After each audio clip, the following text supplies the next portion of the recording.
যখন আমি ৩ বছরের, তখন আমি আমার আর ২ দিদির সঙ্গে খেলা করতে, করতে পুকুরের কাছাকাছি চলে যাই। যখন একেবারে পুকুরের কাছেই আমার মায়ের কাজের ফাঁকে চোখটা আমার দিকে আসে। ঠিক সেই সময় চিৎকার করতে, করতে দৌড়ে আসে আমার কাছে। কিন্তু মার দৌড়ে আসতে, আসতেই ততক্ষণে আমি পুকুরে পড়ে যাই।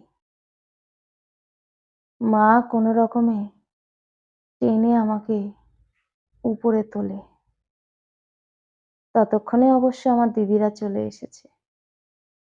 আমাকে ধরে নিয়েছে। কিন্তু আমার মা জলে থেকে আর ওঠেনি। তার কারণ আমার মা নিজেই সাঁতার জানত না। আমাদের পুকুর থাকলেও আমার মা কোনোদিন পুকুরে স্নান করেনি।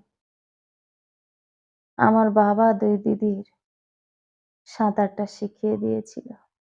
মা আর নতুন করে সাঁতার কি শিখবে? সেইজন্য মা পুকুরে নামতো না। শুধুমাত্র জামাকাপড় কাচা আর ওই সবজি ধোয়া, বাসন মাজা। স্নান কক্ষনো করেনি। আমার মা আমার দিদিদের সবসময় বলে দিত, বোনকে কখনো পুকুরের কাছে নিয়ে যাবি না। দিদিরাও তো খুব বড় নয়। বড় দিদির বয়স এই ১০ বছর। ছোট দিদির ৭। তাই তারা মায়ের কথাকে অতটা মনে রাখেনি। অতটা বোঝেনি যে কত বিপদ হতে পারে পুকুরের দিকে গেলে।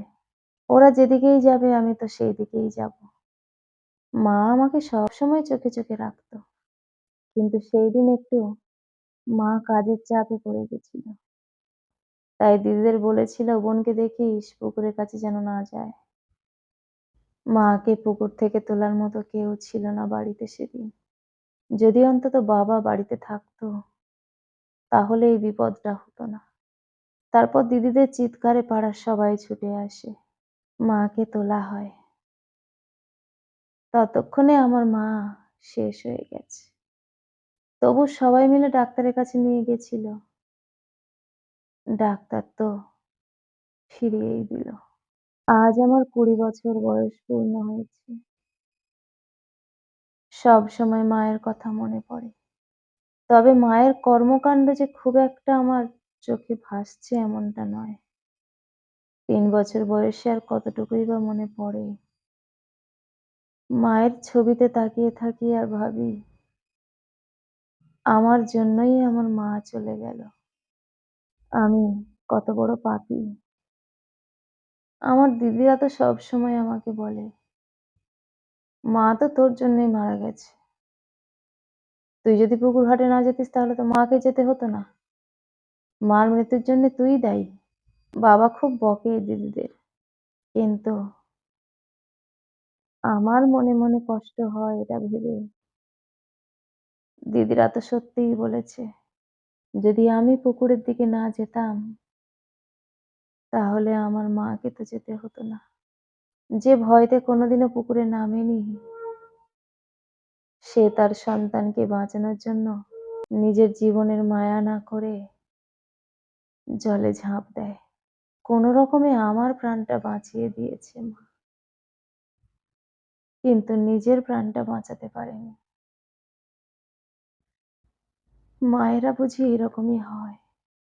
সন্তানের জন্য নিজের জীবন বাজি রাখতে এক মুহূর্ত ভাবে না। জীবনে আমি যতদিন বেঁচে থাকবো, এই অপরাধের বোঝাটা আমাকে সারা জীবন বয়ে বেড়াতে হবে। নিজেকে প্রশ্নবাণে বিদ্ধ করছি রাত দিন। কেন আমি ওখানে গেলাম? যদি আমি একটু বুঝতাম, তাহলে এটা করতাম না। দিদিরা যদি আমাকে একটু আগলে রাখতো, তাহলে তো এমন হতো না। দিদিরা তো আমাকে দোষ দেয়। কিন্তু দিদিরা যদি নিজেদের কথা একটু ভাবতো, যে আমরাই যদি বোনটাকে আগলে রাখতাম, তাহলে আমার মাকে এইভাবে চলে যেতে হতো না। বাবা কিন্তু কখনো আমাকে দোষ দেয়নি। মা চলে যাওয়ার পর বাবা আমার জন্য চাকরি ছেড়েছিল। আমাদের অনেক জায়গা জমি থাকার জন্য সেখানেই সবজি চাষ করে আমাদেরকে মানুষ করেছে।